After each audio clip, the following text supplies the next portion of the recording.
Good evening students. आज हम लोग पढ़ेंगे बिहार बोर्ड के रेनबो पार्ट 2 की पोएट्री के लेसन नंबर 1 के जो लेसन है जिसका नाम sweetest love I do not गो है। इस लेसन के ऑब्जेक्टिव क्वेश्चंस के बारे में। बच्चों, ऑब्जेक्टिव क्वेश्चंस बिहार बोर्ड के लिए उतना ही जरूरी है जितना कि सबमिटिव, क्योंकि बिहार बोर्ड ने पिछले 3 सालों से जो उसके एग्जाम्स का जो पैटर्न है उसमें 50% ऑब्जेक्टिव क्वेश्चंस होते हैं और 50% सबमिटिव क्वेश्चंस होते हैं। ऑब्जेक्टिव क्वेश्चंस में पोएट्री सेक्शन से लगभग 15 क्वेश्चंस होते हैं और उन 15 क्वेश्चंस में 4 ऑप्शंस होते हैं। That means if the one questions, then the 4 options available, you have to select the only one option that for the good result, that for the correct result. So आज हम लोग एक एक questions को देखेंगे और उस क्वेश्चंस में हम आपको 4 ऑप्शन भी देंगे। छात्र आपसे रिक्वेस्ट है कि आप क्वेश्चंस को ध्यान से सुनेंगे या खुद पढ़ लेंगे और दिए हुए 4 ऑप्शंस के नाम को भी आप अच्छे तरीके से सुनेंगे या खुद पढ़ेंगे और आप खुद कोशिश करेंगे। मैं आपको समय दूंगा कि आप उन 4 ऑप्शन में से सही ऑप्शंस को आप पहले चुन लें, क्योंकि जब आप सही ऑप्शन को चुन लेंगे, यदि आप नहीं चुन पाए तब जाके मैं उसके सही आंसर को बताऊंगा। तो छात्र आप सब तैयारी होंगे, आप सब इंतजार कर रहे होंगे कि कब आपकी क्लास शुरू होगी। तो क्लास आपकी शुरू हो चुकी है। बस यदि छात्र आपको अगर मेरी चैनल पसंद आए तो प्लीज़ आप मेरे चैनल को सब्सक्राइब करें, लाइक बटन ज़रूर दबाएं। मैं आपको इस वर्ष 2021 के जो एग्ज़ाम्स होंगे उस एग्ज़ाम्स में मैं आपको एक अच्छी प्रिपरेशन कराऊंगा, खास करके लिटरेचर सेक्शन में, ग्रामर सेक्शन में, कंपोजिशन में, ताकि आप अच्छे से अच्छे मार्क्स ला सकें। आज इस घड़ी में दुखद घड़ी चल रही है कोरोना वायरस की वजह से, आपकी पढ़ाई जहां स्कूल में, कोचिंग्स में नहीं हो पा रहे हैं, आप हमारी क्लासेस से जुड़कर आप अपनी पूरा प्रिपरेशन कर सकते हैं। तो चलिए हम लोग देखते हैं पहले क्वेश्चंस को। क्वेश्चन नंबर फर्स्ट पोएट्री के लेसन है sweetest love I do not go. Who has composed sweetest love I do not go. First question क्या है कि हु हैज कंपोज, किसने वर्णन किया है sweetest love I do not go को। तो ऑप्शन नंबर ए है Walt Whitman, option number B है W.H. Auden, option number C है John Donne, option number D है नन।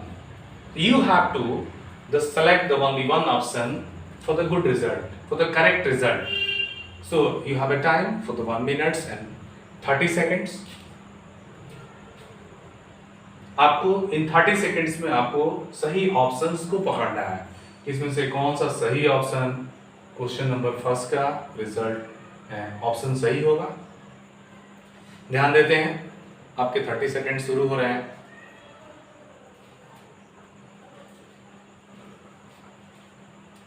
फिर से क्वेश्चन को देख लेंगे। Who has composed sweetest love I do not go? Option number A Walt Whitman, option number B W.H. Auden, option number C John Donne, option number D none. तो शायद आप लोग अपना आंसर मिला चुके होंगे। मैं आपको आंसर बता दूं कि ऑप्शन नंबर सी जो होगा वो इसका करेक्ट आंसर होगा जॉन डन। क्वेश्चन नंबर 2 देखते हैं। John Donne was born in, John Donne का जन्म इनमें से कब हुआ था। क्वेश्चन देख लेंगे। John Donne was born in, option number A 1572, option number B 1571, option number C 1573, option number D 1574। छात्र आपके पास 30 सेकेंड है, सही जवाब चुन लें।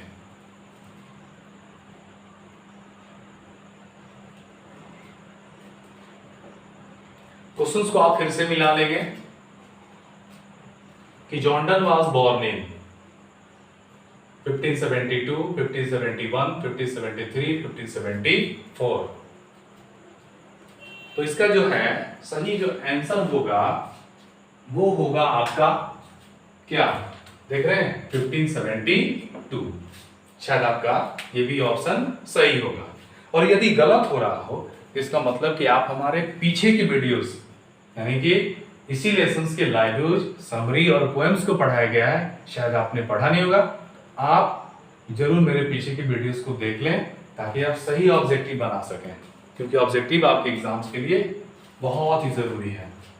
आइए क्वेश्चन नंबर 3 को देखते हैं।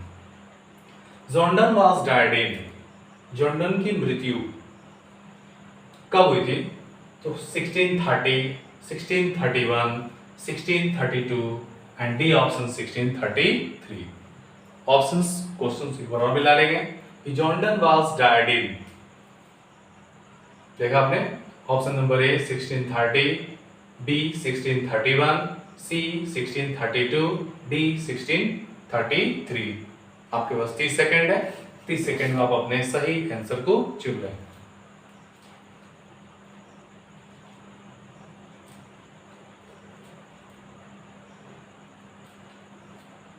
स्टूडेंट्स आपने चुन लिया होगा।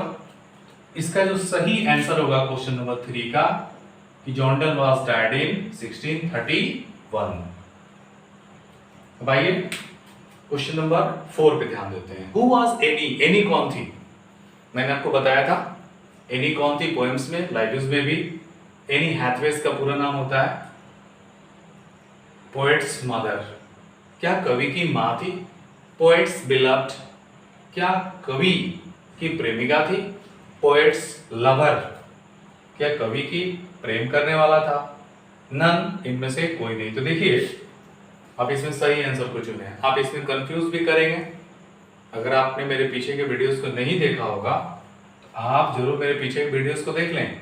और यदि मेरा वीडियो पसंद आता हो तो प्लीज मेरे चैनल को सब्सक्राइब करें, लाइक करें, बटन दबाएं, क्योंकि ये आपके एग्जाम्स के क्वेश्चन चल रहे हैं। पोएट्स मदर होगा ए ऑप्शन में, या बी पोएट्स बिलव्ड, या सी पोएट्स लवर, या डी नन।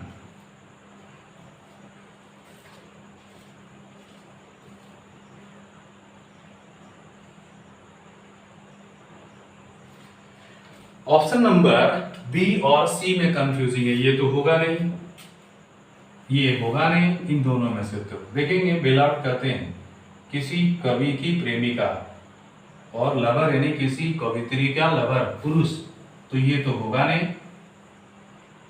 पुरुष पुरुष थोड़ी करता है। अरे पोएट जो था जॉर्डन एक पुरुष था, तो क्या पुरुष से प्रेम करता होगा? नहीं। तो प्रेमिका जिसको बिलव्ड कहते हैं, जिसका नाम एनी था, उसकी पत्नी थी, उसे बिलव्ड मानता था, प्रेमिका मानता था। तो बी पोएट्स बिलव्ड होगा, यानी कि ऑप्शन नंबर बी सही होगा। आते हैं क्वेश्चन नंबर 5 पे ध्यान देते हैं कि who was the father of Jordan, Jordan के पिता का नाम क्या था? Who was the father of Jordan, Jordan के पिता का नाम क्या था? आप option number A king, B John, C Macbeth, D Crom. तो यहां पे आपका जो करेक्ट आंसर होगा वो होगा, ध्यान दे दें आप लोग कि आपका करेक्ट आंसर क्या होगा। आपके पास 30 सेकंड है। तो मैंने आपको बताया था कि आप लाइब्यूज में उसके पिता का नाम क्या था? जॉन था। क्या नाम था? जॉन था। तो शायद आप लोगों ने इस 5 क्वेश्चन के सही आंसर को चुन ही लिया होगा। आइए हम लोग आगे बढ़ते हैं, क्वेश्चन आगे बढ़ेंगे हम लोग। आप ध्यान देंगे। यदि आपको मेरे चैनल पसंद आए प्लीज मेरे चैनल को सब्सक्राइब करें, लाइक करें। आगे हम लोग बढ़ते हैं क्वेश्चन नंबर 6 में। क्वेश्चन नंबर 6 कह रहा है who was Jordan mother, Jordan mother, Jordan की मां कौन थी? Option number A Meera, B Elizabeth, C कैम्पलेन, डी नन। छात्र आपसे रिक्वेस्ट है, ध्यान देंगे कि क्वेश्चंस क्या है। क्वेश्चन नंबर 6 क्या है कि who was Jordan mother, Jordan की माँ कौन थी। इसमें देखना है मेरा थी, एलिजाबेथ थी, कॉम्प्लेन थी या नन। तो इसमें सही ऑप्शन आपके पास क्या होगा, आपके पास है 30 सेकेंड। प्लीज आप इसमें से 4 में से किसी एक ऑप्शन को चुन लें।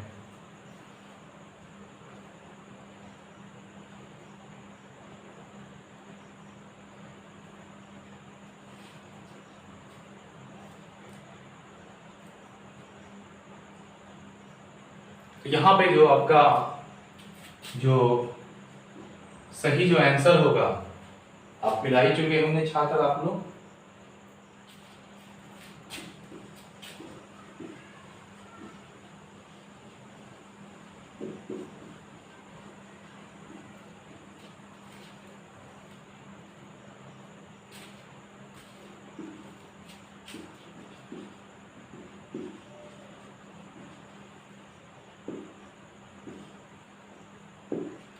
तो देखा आपने जो क्वेश्चन नंबर 6 है, हु वाज जॉर्डन मदर, तो यहाँ आपका सही आंसर होगा ऑप्शन नंबर बी, एलिजाबेथ। शायद आप लोग का भी आंसर सही होगा।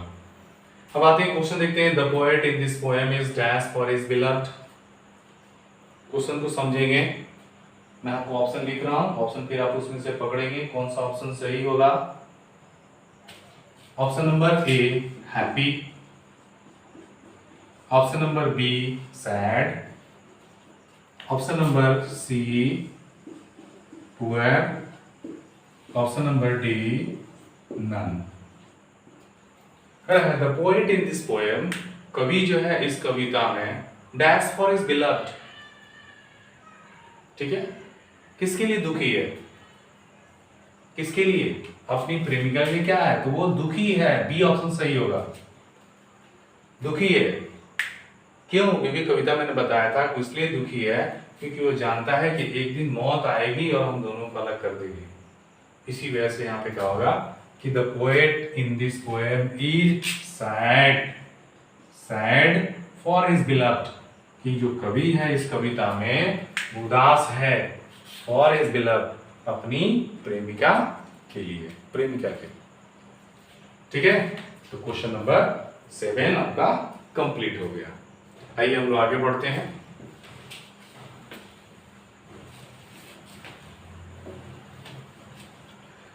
हम लोग ध्यान देंगे क्वेश्चन नंबर 8 पे कि क्वेश्चन नंबर 8 क्या होगा।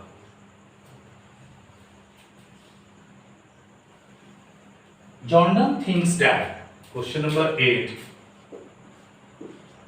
जॉर्डन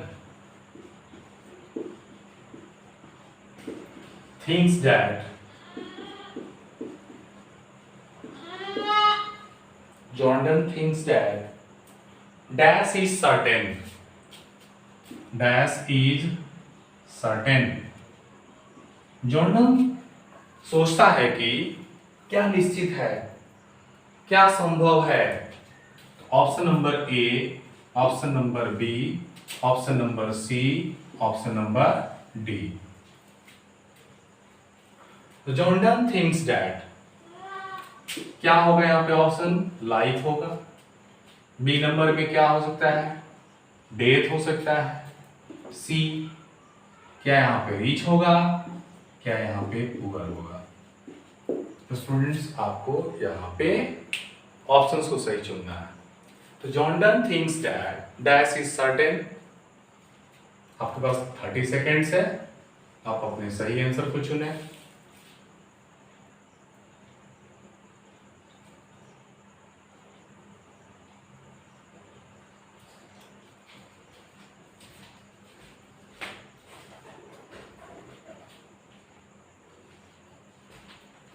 तो इसका सही आंसर क्या होगा, डेथ, डेथ इसका सही आंसर होगा। अगला क्वेश्चन देखेंगे कि dash was called a metaphysical poet.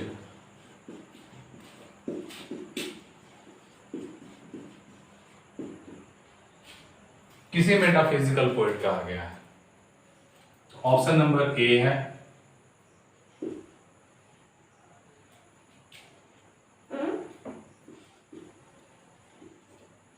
Jordan,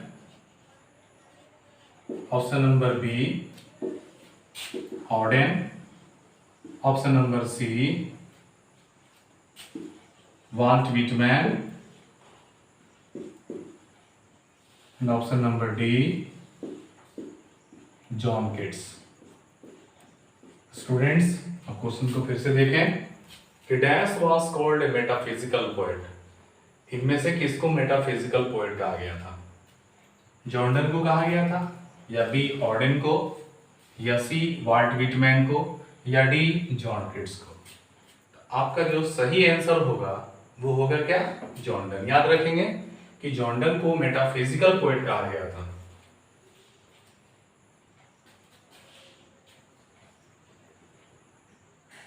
next question की तरफ हम लोग बढ़ेंगे। 9 क्वेश्चन आपके कंप्लीट हो चुके हैं। 10 नंबर क्वेश्चन पे हम चलेंगे। Question number 10, Jordan was an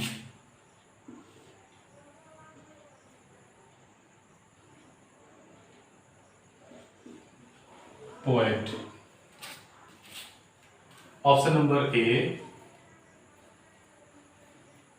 American, option number B Australian, option number C English, English कह सकते हैं या ब्रिटिश कह सकते हैं। जब ब्रिटिश होगा तो ए होगा, इंग्लिश होगा तो एन होगा, एंड डी इंडियन। बच्चे आपके पास 30 सेकेंड्स है, आप इसमें से सही ऑप्शन को चुन लें कि Jordan was an dash poet.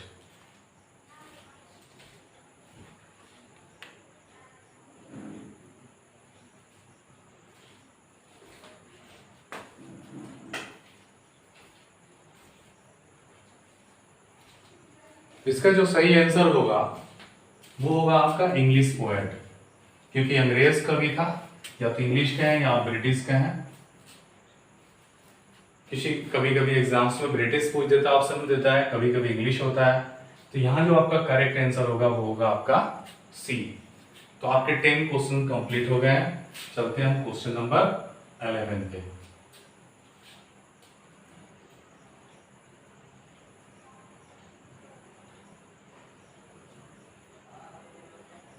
The poet is going to. The poet is going to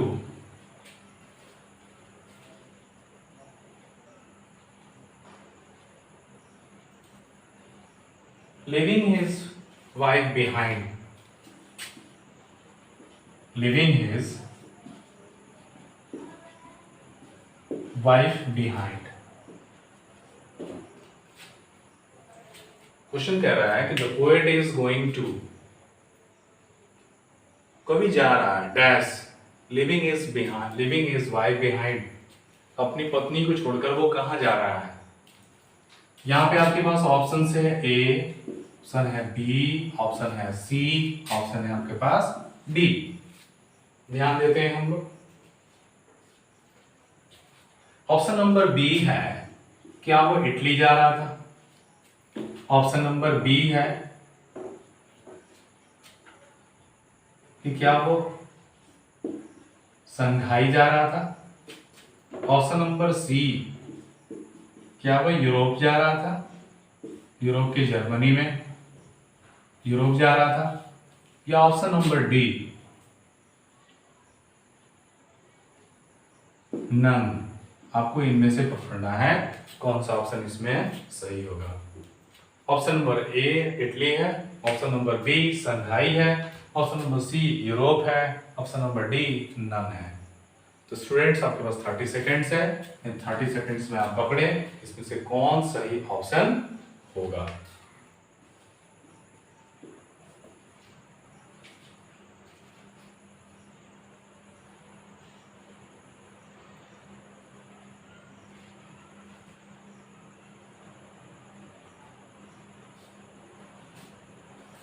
इसका ऑप्शन जो होगा सही वो यूरोप होगा, सी।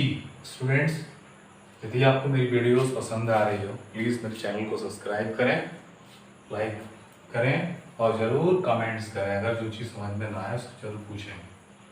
तो ऑप्शन नंबर जो क्वेश्चन नंबर 11 जो था, the poet is going to dash living his wife behind, इसका ऑप्शन नंबर सी सही होगा, यानी ऑप्शन नंबर सी यूरोप सही होगा।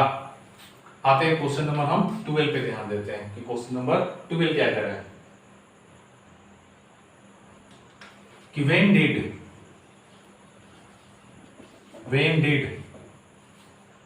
this poem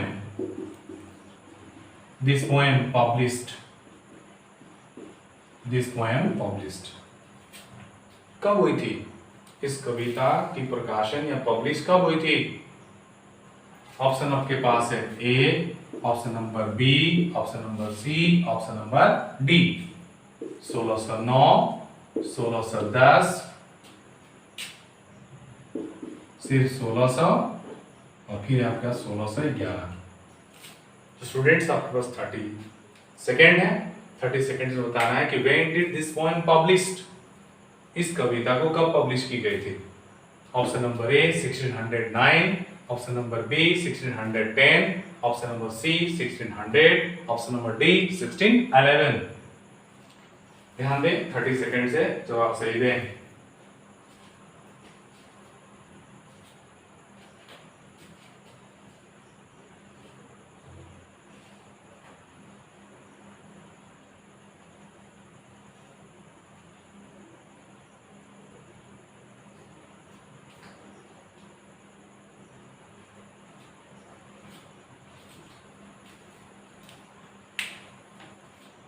तो इसका जो होगा, जो करेक्ट जो ऑप्शंस होगा, जो सही ऑप्शन है स्टूडेंट्स आप पकड़ें, इसमें से सही ऑप्शन कौन सा होगा।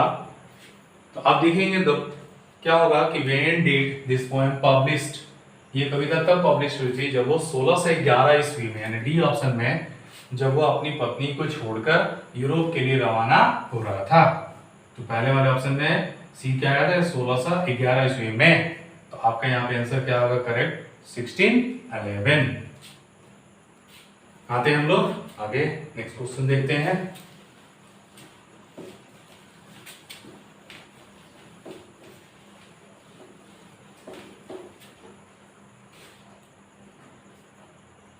The poet wants to go away, question देखेंगे question number 13। The poet wants to go away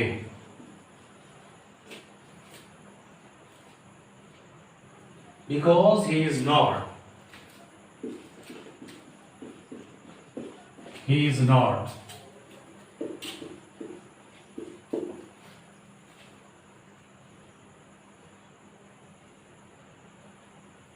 tired of his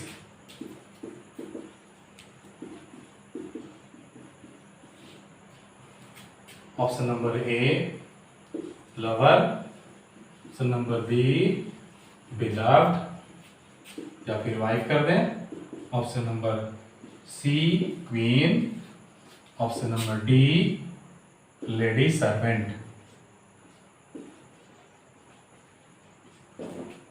students question number 13 को ध्यान से देखेंगे कि the poet wants to go away, कभी दूर जाना चाहता है, बहुत दूर। बिकॉज ही इज नॉट, क्योंकि नहीं, इसलिए नहीं क्योंकि वो थक चुका है, थक गया है।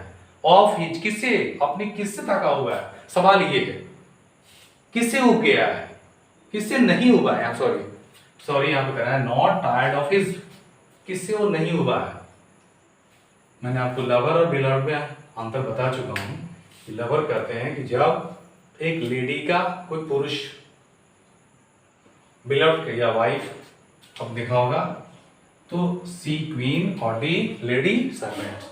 आपके पास है 30 सेकेंड्स, अब अपने क्वेश्चंस को ध्यान दें, सही ऑप्शंस को जरूर, यदि आपने मेरे पीछे चैनल को नहीं देखा होगा तो हो सकता है आपको दिक्कत होती होगी ऑप्शन चुनने में, तो आपसे रिक्वेस्ट है कि आप हमारे पीछे के जितने वीडियोस हैं आप उसको जरूर देखें, ताकि आपको जब ऑब्जेक्टिव क्वेश्चंस में सेलेक्ट करना हो ऑप्शंस को, तो आपको बहुत आसानी से आप सिलेक्ट कर लें। 30 सेकेंड्स आपके पास है, आप चुनें।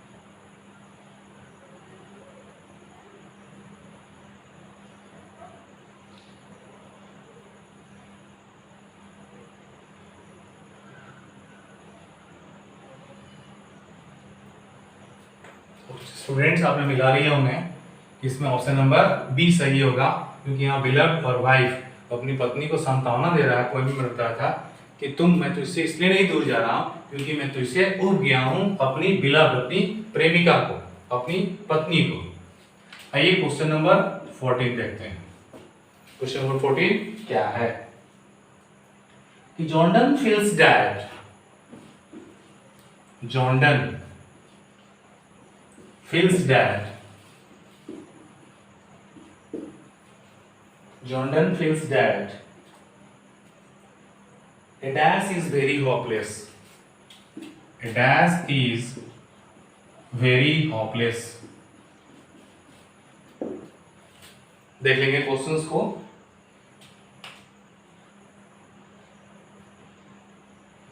Option number A man, option number B animals, option number C bird और ऑप्शन नंबर डी गॉड। ध्यान दीजिए, Jordan feels that a dash is hopeless.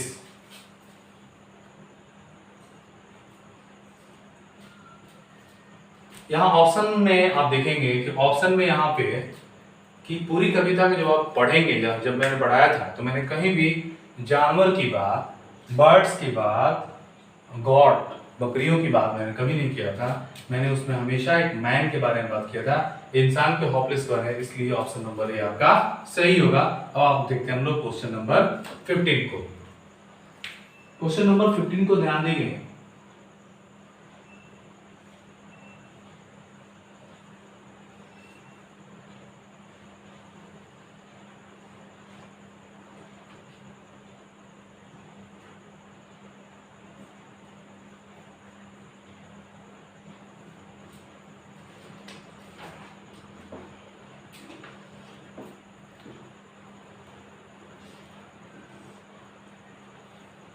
Question number,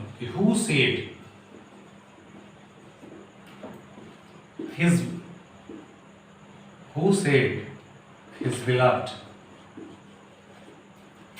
that I shall come to you like a son। किसने कहा अपनी प्रेमिका से कि मैं तुम्हारे पास जल्द वापस आऊंगा, सूरज की तरह।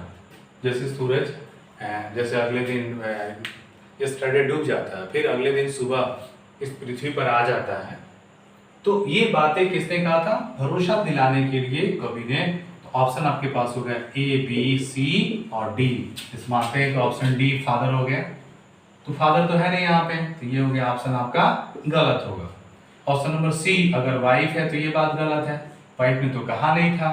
किसने कहा था? अगर आप ऑप्शन अगर यहाँ पे है, अगर पोएट है, ऑप्शन नंबर अगर ए में अगर आप सोचिए, ऑप्शन नंबर ए में अगर मदर था तो ये मदर तो होगा नहीं, तो क्या होगा इसका सही आंसर? वाइफ होगा नहीं, मदर होगा नहीं, तो सही ऑप्शन इसका क्या हो जाएगा?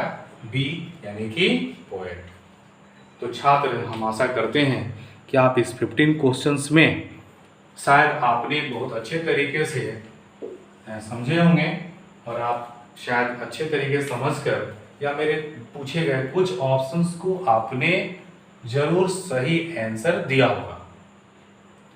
छात्र, मैं आपको फिर से बता दूं कि 12th बिहार बोर्ड में एग्जाम्स में ऑब्जेक्टिव क्वेश्चन से 50% क्वेश्चन पूछे जाते हैं, और लमसम अबाउट द 15 क्वेश्चंस में be asked and in the section of poetry. तो ये थे आपके 15 क्वेश्चंस जो मैंने आपको पढ़ाया फर्स्ट लेसन से। कल के लेसन में हम लोग एक्सप्लेनेशन सीखेंगे और फिर अगले लेसन की फिर से प्रिपरेशन करेंगे। आप सभी छात्रों से मेरा रिक्वेस्ट है कि आप मेरे वीडियो को पूरा देखें, और यदि किसी तरह कोई समस्या हो तो आप ज़रूर कमेंट्स में पूछें, और मेरी वीडियो अगर पसंद आए मेरे चैनल को सब्सक्राइब करें, लाइक करें, बेल बटन ज़रूर दबाएं। Thank you.